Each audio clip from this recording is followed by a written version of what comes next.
ಇದೇ ವಿಚಾರಕ್ಕೆ ಸಂಬಂಧಪಟ್ಟ ಹಾಗೆ ಮಾತನಾಡೋದಕ್ಕೆ MLC ಆಗಿರುವಂತಹ ರವಿಕುಮಾರ್ ಅವರು ಫೋನ್ ಸಂಪರ್ಕದಲ್ಲಿ ಜಾಯ್ನ್ ಆಗಿದ್ದಾರೆ. ಸರ್, ಆಗ್ಲೇ ನೀವು ಹೇಳ್ತಾ ಇದ್ರಿ ಅಂದ್ರೆ ಒಂದು ರೀತಿಯಲ್ಲಿ ಎಲ್ಲರಿಗೂ ಪಾಠ ಅಂತ. ಸರ್, ಈಗ ಇರುವಂತಹ ಒಂದು ಆತಂಕ ಅಂತ ಹೇಳಿದ್ರೆ ಹೈದರಾಬಾದ್ ಅಲ್ಲಿ ನಾವು ಗಮನಿಸಿದ್ವಿ, ದೊಡ್ಡ ಮಟ್ಟದ ಆಕ್ರೋಶ ವ್ಯಕ್ತ ಆಗಿತ್ತು ರೇಪ್ ಆದಂತಹ ಸಂದರ್ಭದಲ್ಲಿ. ಎನ್ಕೌಂಟರ್ ಮಾಡಿ ಅಂತ ಹೇಳಿ, ಎನ್ಕೌಂಟರ್ ಆದ್ಮೇಲೆ ಮಾನವ ಹಕ್ಕುಗಳ ಆಯೋಗದವರು ಬಂದು ದೊಡ್ಡ ಮಟ್ಟದಲ್ಲಿ ಈ ತರ ಅಲ್ಲ ಆ ತರದ ಕೇಸ್ಗಳನ್ನ ಹಾಕೋ ಪ್ರಯತ್ನ ಆಯ್ತು. ಇಂತಹ ಸಂದರ್ಭದಲ್ಲೂ ಕೂಡ ಈಗ ಈ ಪ್ರಕರಣದಲ್ಲಿ ಅದೇ ಆತಂಕ ಇದೆ ಅಂತ. ಪೊಲೀಸರು ಒಳ್ಳೆ ಕೆಲಸ ಮಾಡಿದ್ದಾರೆ. ನಮ್ಮ SP ಶಶಿಕುಮಾರ್ ಅವರಿಗೆ, ಆಮೇಲೆ ಇನ್ಸ್ಪೆಕ್ಟರ್ ಅನ್ನಪೂರ್ಣ ಅವರಿಗೆ, ಮತ್ತೊಬ್ಬ ಇನ್ಸ್ಪೆಕ್ಟರ್ ಕಿರಣ್ ಕುಮಾರ್, ಇವರೆಲ್ಲರಿಗೂ ಕೂಡ ನಾನು ಅಭಿನಂದನೆ ಸಲ್ಲಿಸ್ತೇನೆ.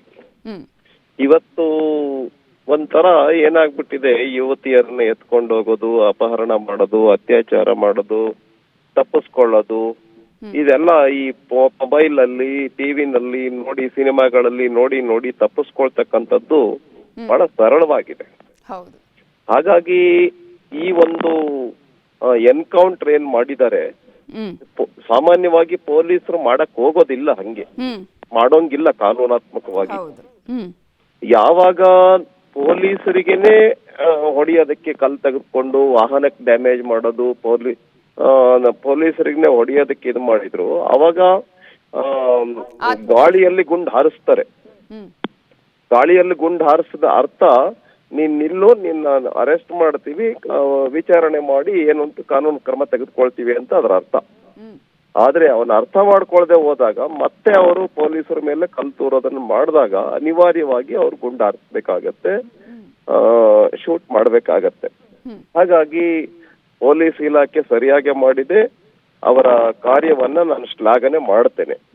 ಗೃಹ ಇಲಾಖೆ ಆ ಪೊಲೀಸರಿಗೆ ಅಭಿನಂದನೆ ಮಾಡ್ಬೇಕು ಅನ್ನುವಂಥದ್ದನ್ನ, ಮಹಿಳೆಯರನ್ನ, ನಮ್ಮ ಮಗುವಿನ ರಕ್ಷಣೆ, ಮಗು ತೀರ್ಕೊಂಡೋಗಿದೆ ಈಗ, ಆದ್ರೆ ಮಗು ಉಳಿದಿಲ್ಲ.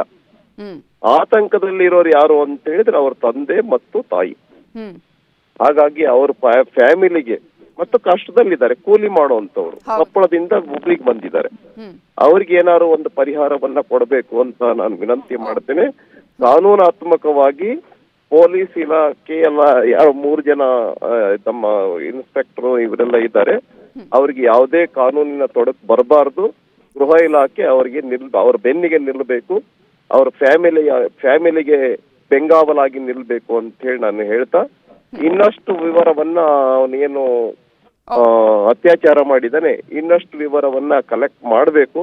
ಅವನೊಬ್ಬನೇ ಬಂದಿದ್ನ, ಅವನಿಗೆ ಫ್ಯಾಮಿಲಿನಲ್ಲಿ ಯಾರಾದ್ರೂ ಇದ್ದಾರಾ, ಅವ್ರ ಮಾಹಿತಿಯನ್ನ ಪೊಲೀಸ್ ಇಲಾಖೆ ಮನಸ್ಸು ಮಾಡಿದ್ರೆ ಮಾಡುತ್ತೆ.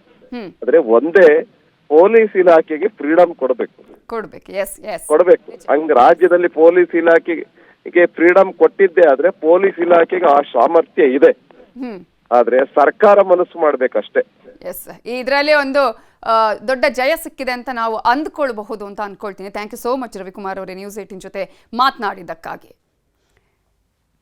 ಇನ್ನು ಇದೇ ವಿಚಾರಕ್ಕೆ ಸಂಬಂಧಪಟ್ಟ ಹಾಗೆ ಇನ್ನಷ್ಟು ಡೀಟೇಲ್ಸ್ ಕೊಡೋದಕ್ಕೆ ನಮ್ಮ ರಿಪೋರ್ಟರ್ ಶಿವರಾಮ ಸುಂಡಿ ಈಗ ನೇರ ಸಂಪರ್ಕದಲ್ಲಿ ಜಾಯ್ನ್ ಆಗಿದ್ದಾರೆ. ಶಿವರಾಮ ಸುಂಡಿ, ಈಗಾಗಲೇ ಇಡೀ ಕರ್ನಾಟಕದ ಜನರ ಒಂದು ಆಕ್ರೋಶಕ್ಕೂ ಕೂಡ ಗುರಿಯಾಗಿತ್ತು ಈ ಒಂದು ಪ್ರಕರಣ. ಅಷ್ಟು ಮಾತ್ರ ಅಲ್ಲ, ಎಲ್ರಿಗೂ ಆತಂಕಕ್ಕೆ ಕಾರಣ ಆಗಿದ್ದಂತಹ ಪ್ರಕರಣ ಈ ತರನೇ ಆಗ್ಬೇಕು ಅಂತ ಹೇಳಿ. ಆದ್ರೆ ಪೊಲೀಸರು ಮಾಡಿದಂತಹ ಈ ಒಂದು ಕಾರ್ಯಕ್ಕೆ ಎಲ್ಲಾ ಕಡೆ ಮೆಚ್ಚುಗೆ ಕೂಡ ವ್ಯಕ್ತ ಆಗ್ತಾ ಇದೆ. ಅಟ್ ದ ಸೇಮ್ ಟೈಮ್ ಅಲ್ಲಿ ಯಾವ ರೀತಿಯಾಗಿ ಈಗ ಏನೇನು ಬೆಳವಣಿಗೆಗಳು ನಡೀತಾ ಇದೆ? ನವಿತಾ, ಏನು ಇಲ್ಲಿ ಕಿಮ್ಸ್ ಆವರಣದಲ್ಲಿ ಸಾಕಷ್ಟು ಜನನೂ ಸೇರಿದ್ದಾರೆ ಮತ್ತು ಏನು ಪೊಲೀಸರ ಕಾರ್ಯಕ್ಕೆ ಜನ ಮೆಚ್ಚುಗೆನೂ ಸಹ ವ್ಯಕ್ತಪಡಿಸ್ತಾ ಇದ್ದಾರೆ. ಈಗೇನು ಬೆಳಿಗ್ಗೆ ಘಟನೆ ನಡೆದಿತ್ತು, ಈಗೇನು ಸಂಜೆ ವೇಳೆಗೆ ಏನು ಆರೋಪಿ ಇದ್ದ ಅವನಿಗೆ ಎನ್ಕೌಂಟರ್ ಮಾಡಿರೋದು ಒಂದು ರೀತಿಯಲ್ಲಿ ಜನಕ್ಕೆ ಒಂದು ರೀತಿಯಲ್ಲಿ ಹರ್ಷದ ಒಂದು ಇದಾಗಿದೆ ಅಂತ ಹೇಳ್ಬೋದು. ಯಾಕೆಂದ್ರೆ ಏನು ಬೆಳಿಗ್ಗಿಂದಲೂ ಸಹ ಮಹಿಳೆಯರಿಂದ ಹಿಡಿದು ಬೇರೆ ಬೇರೆ ಸಂಘಟನೆ ಮುಖಂಡರು ಸಹ ಆಗ್ರಹ ಮಾಡ್ತಾ ಇದ್ರು, ಅವನಿಗೆ ಎನ್ಕೌಂಟರ್ ಮಾಡಿ, ಇಲ್ಲಾಂದ್ರೆ ನಮಗೆ ಕೊಡಿ, ನಾವೇ ಕೊಂದು ಹಾಕ್ತೀವಿ ಅನ್ನೋ ಒಂದು ಆಕ್ರೋಶ ವ್ಯಕ್ತಪಡಿಸ್ತಾ ಇದ್ರು. ಯಾಕಂದ್ರೆ ಒಬ್ಬ 5 ವರ್ಷದ ಬಾಲಕಿ, ಇನ್ನ ಪುಟ್ಟ ಕಂದಮ್ಮನ್ನ ಈ ರೀತಿ ಒಂದು ದೌರ್ಜನ್ಯ ಎಸಗಿ ಆಕೆ ಮೇಲೆ ಏನು ಆಕೆನ ಶೌಚಾಲಯದಲ್ಲಿ ಕೊಲೆ ಮಾಡಿದ್ದ, ಇಂತಹ ಆರೋಪಿಗೆ ಬದುಕಲಿಕ್ಕೆ ಹಕ್ಕಿಲ್ಲ ಅನ್ನೋ ಒಂದು ಮಾತನ್ನ ಸಾರ್ವಜನಿಕರು ಹೇಳ್ತಾ ಇದ್ರು. ಅದಕ್ಕೆ ಪೂರಕ ಅನ್ನೋ ರೀತಿಯಲ್ಲಿ ಜನರ ಏನು ಆಗ್ರಹ ಇತ್ತು, ಆ ಒಂದು ಒಕ್ಕೂರಲ ಆಗ್ರಹಕ್ಕೆ ಮಣಿದ ರೀತಿಯಲ್ಲಿ ಪೊಲೀಸರು ಸಹ ಅವನಿಗೆ ಎನ್ಕೌಂಟರ್ ಮಾಡಿದ್ದಾರೆ. ಈಗೇನು ಅವನು ಆರೋಪಿ ಇದ್ದ, ಅವನು ಏನು ತಾರಿಹಾಳಕ್ಕೆ ಒಂದು ಸ್ಪಾಟ್ ಇನ್ಸ್ಪೆಕ್ಷನ್ಗೆ ಅಂತ ಕರ್ಕೊಂಡು ಹೋಗಲಾಗಿತ್ತು. ಅಲ್ಲಿ ಹೋದಂತ ಸಂದರ್ಭದಲ್ಲಿ ಅವನು ಏನು ಮಾರಕಾಸ್ತ್ರಗಳಿಂದ ಪೊಲೀಸರ ಮೇಲೆ ದಾಳಿ ಮಾಡಿದ್ದ. ಇಲ್ಲಿ ಓರ್ವ ಮಹಿಳಾ ಪೇದೆ ಸೇರಿ 3 ಪೊಲೀಸ್ ಸಿಬ್ಬಂದಿಗೆ ಗಾಯಗಳಾಗಿದ್ದಾವೆ. ಆ ಒಂದು ಗಾಯಗಳಾದಂತ ಸಂದರ್ಭದಲ್ಲಿ ಏನು ಗಾಳಿಯಲ್ಲಿ ಗುಂಡು ಹಾರಿಸುವಂತ ಪ್ರಯತ್ನವನ್ನ ಪೊಲೀಸರು ಮೊದಲು ಮಾಡ್ತಾರೆ. ನಂತರ ಏನಂದ್ರೆ ಅದು ಏನು ಅವನಿಗೆ ಒಂದು ಕಾಲಿಗೆ ಗುಂಡು ಹೊಡಿತಾರೆ. ಆದ್ರೂ ಸಹ ಅವನು ಪೊಲೀಸರ ಮೇಲೆ ದಾಳಿ ಮುಂದುವರಿಸಿದಂತ ಸಂದರ್ಭದಲ್ಲಿ ಪೊಲೀಸರು ಏನಂದ್ರೆ ಅವನ ಬೆನ್ನಿಗೆ ಫೈರಿಂಗ್ ಮಾಡಿದ ಸಂದರ್ಭದಲ್ಲಿ ಅವನ್ನ ಕೆಳಗೆ ಬೀಳ್ತಾನೆ. ಅವನ್ನ ಏನು ಕಿಮ್ಸ್ ಆಸ್ಪತ್ರೆಗೆ ಕರೆತರಲಾಗುತ್ತೆ. ಆದ್ರೆ ಬರೋದ್ರೊಳಗಾಗಿನೇ ಅವನು ಸಾವನ್ನಪ್ಪಿದ್ದಾನಂತೇಳಿ ವೈದ್ಯರು ಹೇಳಿದ್ದಾರೆ. ಒಟ್ಟಾರೆ ಈಗೇನು ಪೊಲೀಸರ ಕಾರ್ಯಕ್ಕೆ ಜನತೆ ಸಹ ಮೆಚ್ಚುಗೆ ವ್ಯಕ್ತಪಡಿಸಿದೆ ಮತ್ತು ಪೊಲೀಸ್ ಆಯುಕ್ತರು ಸಹ ಈ ಬಗ್ಗೆ ಹೆಚ್ಚಿನ ಮಾಹಿತಿ ಕೊಟ್ಟಿದ್ದಾರೆ. ಅನಿವಾರ್ಯವಾಗಿ ನಾವು ಮತ್ತೆ ಅವನ್ನ ಆತ್ಮರಕ್ಷಣೆಗಾಗಿ ಪೊಲೀಸರು ಎನ್ಕೌಂಟರ್ ಮಾಡಿದ ಫೈರಿಂಗ್ ಮಾಡಿದಾರೆ ಅಂತ ಹೇಳ್ತಿದ್ದಾರೆ. ಮತ್ತು ಫೈರಿಂಗ್ ಮಾಡಿದಂತ ಸಂದರ್ಭದಲ್ಲಿ ಅವನು ಅಸುನೀಗಿದ್ದಾನೆ ಅನ್ನೋ ಒಂದು ಮಾಹಿತಿನ ಹಂಚಿಕೊಂಡಿದ್ದಾರೆ. ಒಟ್ಟಾರೆ ಈ ಒಂದು ಪೊಲೀಸರ ಕಾರ್ಯಕ್ಕೆ ಎಲ್ಲರಿಂದಲೂ ಸಹ ಮೆಚ್ಚುಗೆ ವ್ಯಕ್ತವಾಗ್ತಾ ಇದೆ. ನವಿತಾ, ಶಿವರಾಮ ಮಸುಂಡಿ, ಈಗ ಆತ ಯಾರು, ಎಲ್ಲಿ ಅವನು, ಆತನಿಗೆ ಅಲ್ಲೇ ಫ್ಯಾಮಿಲಿ ಇದೆಯಾ, ಇನ್ನೋದ್ರ ಬಗ್ಗೆ ಏನಾದ್ರು ಡೀಟೇಲ್ಸ್ ಸಿಗ್ತಾ ಇದೆಯಾ? ಈ ಸದ್ಯದ ಮಾಹಿತಿ ಪ್ರಕಾರ ಅವನು ಮೃತ ವ್ಯಕ್ತಿ ಬಿಹಾರ ಮೂಲದವನು. ಅವನು ಏನಂದ್ರೆ ಇಲ್ಲಿ ಕಟ್ಟಡ ಕಾರ್ಮಿಕನಾಗಿ ಇಲ್ಲಿ ಕೆಲಸ ಮಾಡ್ಲಿಕ್ಕೆ ಅಂತೇಳಿ ಬೇರೆ ಹೊಸ ಕಟ್ಟಡಗಳ ನಿರ್ಮಾಣಕ್ಕಾಗಿ ಕೂಲಿ ಕಾರ್ಮಿಕರಾಗಿ ಬರ್ತಾರೆ.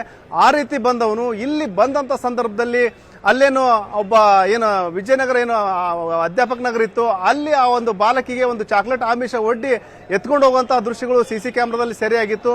ಅದಾದ ನಂತರ ಬಾಲಕಿ ಎಲ್ಲೂ ಸಹ ಪತ್ತೆಯಾಗಿರಲಿಲ್ಲ. ಕೊನೆಗೆ ಅಲ್ಲಿ ಶೌಚಾಲಯದಲ್ಲಿ ಆಕೆ ಪತ್ತೆಯಾಗಿದ್ಲು. ಅಂದ್ರೆ ಬಿಹಾರ ಮೂಲದಿಂದ ಇಲ್ಲಿ ಕಾರ್ಮಿಕನಾಗಿ ಕೆಲಸ ಮಾಡ್ಲಿಕ್ಕಂತ ಬಂದಂತ ಸಂದರ್ಭದಲ್ಲಿ ಈ ರೀತಿಯ ಒಂದು ಕೃತ್ಯ ಎಸಗಿದ್ದಾನೆ. ಇದು ಎಲ್ಲ ಒಂದ್ ಕಡೆ ಅಲ್ಲದೆ ಈಗೇನು ಅವನು ಗಾಂಜಾ ಒಂದು ಗಮ್ಮತ್ನಲ್ಲಿದ್ದ ಒಂದು ಆರೋಪವನ್ನು ಸಹ ಸ್ಥಳೀಯರು ಮಾಡಿದ್ದಾರೆ.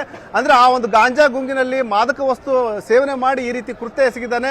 ಬಿಹಾರದಿಂದ ಯಾರ್ಯಾರು ಬರ್ತಾ ಇದ್ದಾರೆ ಅವರೆಲ್ಲ ಈ ರೀತಿಯ ಒಂದು ಕೃತ್ಯಗಳು ಹೆಚ್ಚಾಗಿ ಇಂತಹ ಕೃತ್ಯಗಳಲ್ಲಿ ಭಾಗಿಯಾಗ್ತಾ ಇದ್ದಾರೆ.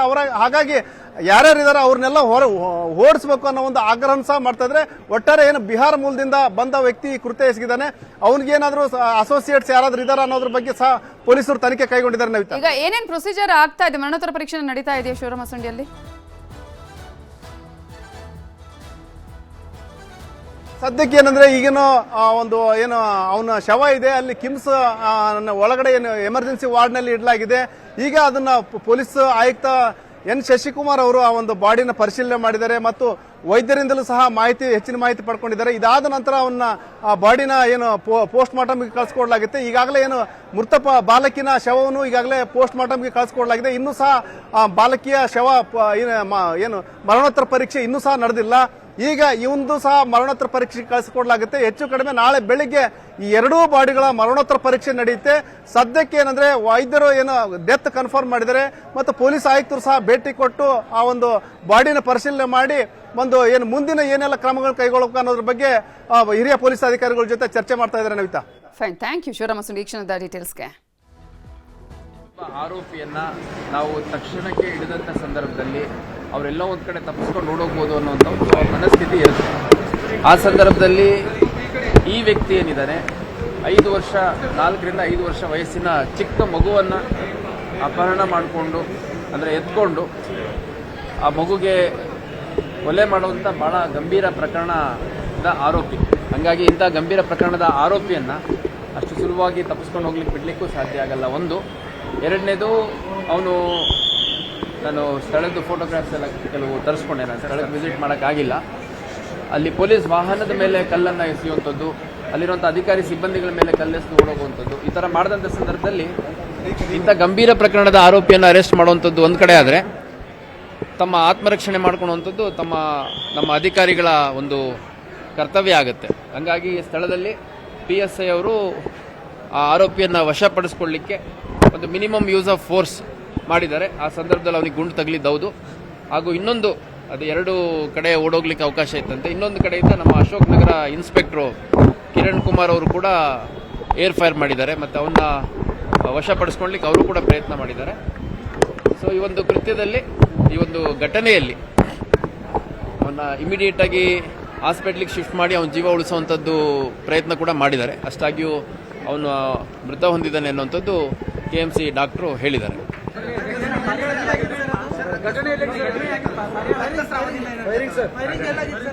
ತಾರಿಯಾಳ ಅಂಡರ್ ಪಾಸ್ ಹತ್ರ, ನಮ್ಮ ಹುಬ್ಬಳ್ಳಿ ಹೊರವಲಯದ ಹೈವೇ ಹತ್ರ, ಅದು ಸ್ವಲ್ಪ ಔಟ್ಸ್ಕರ್ಟ್ಸ್ ಏರಿಯಾ ಇದೆ, ತಮಗೆಲ್ಲ ಗೊತ್ತಿದೆ. ಅಲ್ಲಿ ಸಾಕಷ್ಟು ಅಬಾಂಡನ್ಡ್ ಹೌಸಸ್ ಇದಾವೆ, ಮತ್ತೆ ಪಾಳ್ಬಿದ್ದಿರೋ ಮನೆಗಳು ಆ ಥರ ಎಲ್ಲ ಇದೆ. ಈ ಹಿಂದೆ ಕೂಡ ಆ ಭಾಗದಲ್ಲಿ 1-2 ಘಟನೆಗಳಾಗಿದ್ದು ತಮಗೆ ನೆನಪಿರ್ಬೋದು. ಹಂಗಾಗಿ ತಾರಿಯಾಳ ಅಂಡರ್ ಪಾಸ್ ಹತ್ರ ಇರುವಂಥ ಒಂದು ಅಬಾಂಡನ್ ಹೌಸ್ ಪ್ರಿಮೈಸಸ್ ಅಲ್ಲಿ ಒಂದು ಘಟನೆ ಆಗಿದೆ ಅನ್ನೋದು ತಿಳಿದು ಬೆಳಗಿನ ಪ್ರಕರಣ ಏನಿದೆ ಬೆಳಗ್ಗೆ ನಡೆದಂತಹ ಮಗುವಿನ ಸಾವಿನ ಪ್ರಕರಣ ಒಂದು ಕೊಲೆ ಪ್ರಕರಣ ಅಂತ ಕೊಟ್ಟಿದ್ದಾರೆ. ಅದ್ರ ಮೇರೆಗೆ ಅವನು ಎಲ್ಲಿದ್ದ ಅನ್ನುವಂಥದ್ದು ಕೇಳಿದಾಗ ಈಗ ತಾರಿಯಾಳ್ ಕ್ರಾಸ್ ಅಂಡರ್ ಪಾಸ್ ಹತ್ರ ಇದ್ದೆ ಅಂತಂದು ಹೇಳಿದ್ದಾನೆ. ಅಲ್ಲಿ ಹೋದಂಥ ಸಂದರ್ಭದಲ್ಲಿ ಘಟನೆ ಆಗಿದೆ. ಈಗ ಆ ವ್ಯಕ್ತಿ ಯಾರು ಏನು ಅಂತ ಇನ್ನೂ ನಾವು ಹೆಚ್ಚುವರಿ ಮಾಹಿತಿಯನ್ನ ಕಲೆ ಹಾಕುವಂತ. ಹುಬ್ಬಳ್ಳಿ ನಗರ ಪೊಲೀಸ್ ಆಯುಕ್ತರಾಗಿರುವ ಶಶಿಕುಮಾರ್ ಅವರು ಇಡೀ ಒಂದು ಘಟನೆಯ ಬಗ್ಗೆ ಅಲ್ಲಿ ಎಕ್ಸ್ಪ್ಲೇನ್ ಮಾಡಿದ್ರು. ಜೊತೆಗೆ 2 ಪ್ರಮುಖ ವಿಚಾರಗಳನ್ನ ಹೇಳಿದ್ರು. ಒಂದು ಕೊಲೆ ಪ್ರಕರಣದ ಆರೋಪಿ ಆತನನ್ನ ಯಾವುದೇ ಕಾರಣಕ್ಕೂ ಎಸ್ಕೇಪ್ ಮಾಡೋದಕ್ಕೆ ಇಲ್ಲಿ ಅವಕಾಶನೇ ಇರಲಿಲ್ಲ. ಇನ್ನೊಂದು ಕಡೆ ಆತ್ಮರಕ್ಷಣೆ, ಪೊಲೀಸರ ಮೇಲೆನೆ ಆತ ಹಲ್ಲೆಗೆ ಪ್ರಯತ್ನ ಪಟ್ಟಿದ್ದಾನೆ, ಅವರ ಆತ್ಮರಕ್ಷಣೆ ಸಹಜವಾಗಿ ಮಾಡ್ಕೊಳ್ಬೇಕಾಗತ್ತೆ. ಈಗ ಕೊಲೆ ಪ್ರಕರಣ ಆದ ನಂತರ ಅಲ್ಲಿ ಯಾವ ರೀತಿಯಾಗಿ ಆಕ್ರೋಶ ಭುಗಿಲೆದ್ದಿತ್ತು, ಪ್ರತಿಭಟನೆ ನಡೀತಾ ಇತ್ತು, ಜನರ ಒತ್ತಡ ಇತ್ತು, ರಾಜಕಾರಣಿಗಳ ಒತ್ತಡ ಇತ್ತು, ಸಹಜವಾಗಿ ಇಲ್ಲಿ ಇವರ ಮೇಲೂ ಕೂಡ ಒತ್ತಡ ಇತ್ತು. ಹಾಗಾಗಿ ಒಂದ್ ಕಡೆ ಪೊಲೀಸರಿಗೂ ಕೂಡ ಆತ ಹಲ್ಲೆಯನ್ನ ಮಾಡುವ ಪ್ರಯತ್ನ ಮಾಡ್ದ, ಆತ್ಮರಕ್ಷಣೆಗಾಗಿ ಇಲ್ಲಿ ಎನ್ಕೌಂಟರ್ ಮಾಡಲೇಬೇಕಾದಂತಹ ಅನಿವಾರ್ಯತೆ ಇತ್ತು.